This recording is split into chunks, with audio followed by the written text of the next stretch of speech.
What's going on, guys? Just made it home from Pickwick, so back in South Louisiana. So I'm going to do a little tackle recap for Pickwick. If you guys follow me, I'll actually do a tackle recap for each event, and then we'll also have a vlog that'll be kind of in tournament after each day, and some live fish catches from the GoPro. So this is kind of the tackle recap version of it. So Pickwick Lake, a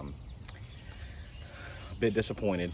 It's been a while since I had not made a day 3 cut. Ended up finishing the event in 71st. You guys were probably watching. Water came up 6 foot on us from practice to tournament.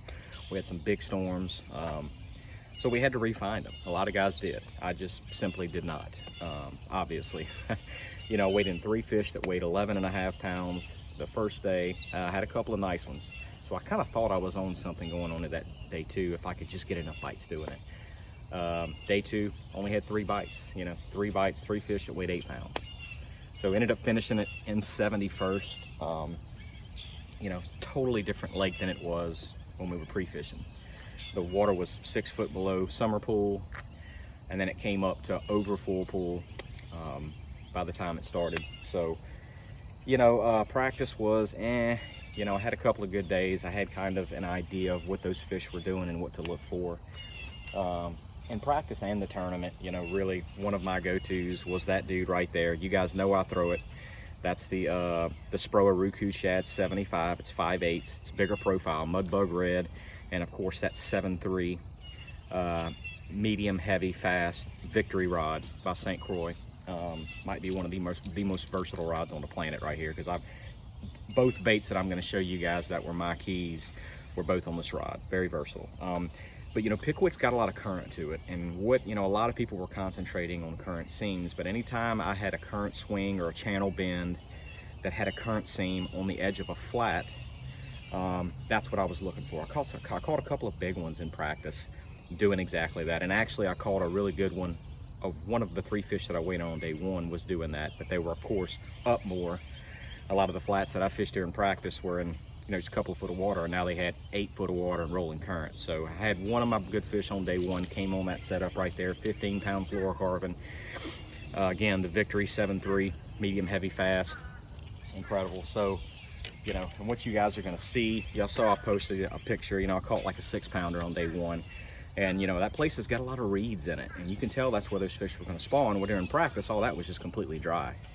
You could not even access where the reeds were. They were up on the bank. So, and of course, when the water came up, the water got into those reeds, and a lot of those reeds had like 2 or 3 foot of water on it. And when I saw that, I started to, you know, salivate a little bit, because that's just, I love doing that. This is my go-to. I love flipping reeds like that. And you know, as you guys will see, and I probably already saw a little bit, is that right there, green pumpkin D-bomb. I've caught more big fish on that bait in my career than probably anything in my boat.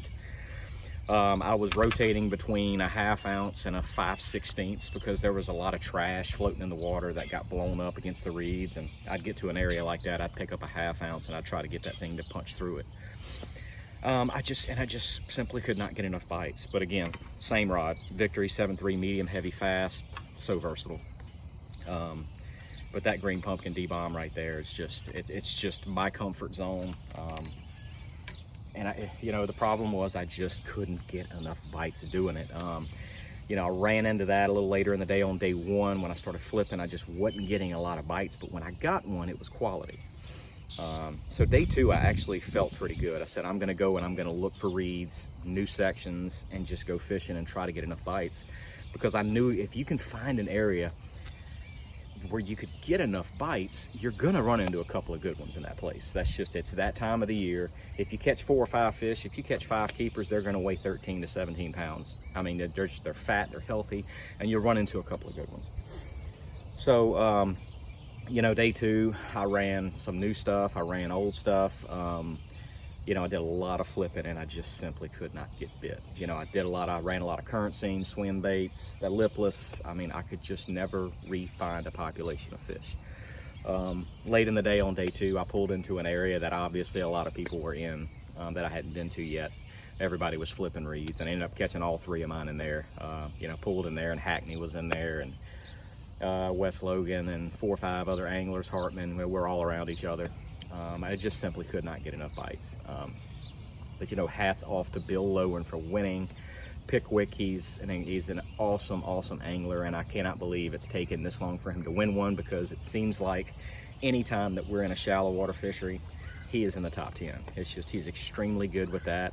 He's very instinctive and an incredible man. Awesome guy. Hats off to Bill Lowen for winning that event. The guys, you know, this one stings. This is my worst finish. And it's been a while since I missed a day 3 cut, so this one does sting. But you know, I was in the top 10 before the event in AOY. I dropped all the way out. You know, I think I'm 25th in points right now, but they're very tight right now.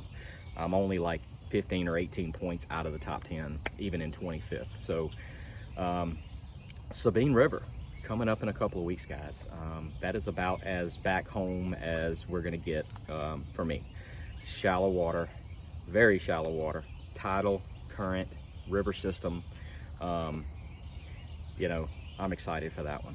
That is, you know, that's what I was born and raised doing. That's my bread and butter. That's my comfort zone. I will be comfortable in that event if I can just find the right areas. You know, the Sabine River, only Texas side we can fish. You know, that place notoriously, there's a couple of areas that just everybody will be, because that's where the populations of fish live. So you've got to be different, methodical, and got to capitalize. So, but I am ready for Sabine, Orange, Texas, coming up in a couple of weeks, guys. But thanks everybody that reached out. The vlog will be coming soon. Guys, look for that. All the in-tournament footage. And we'll see you guys at Sabine. All right, guys. Dream big. Later.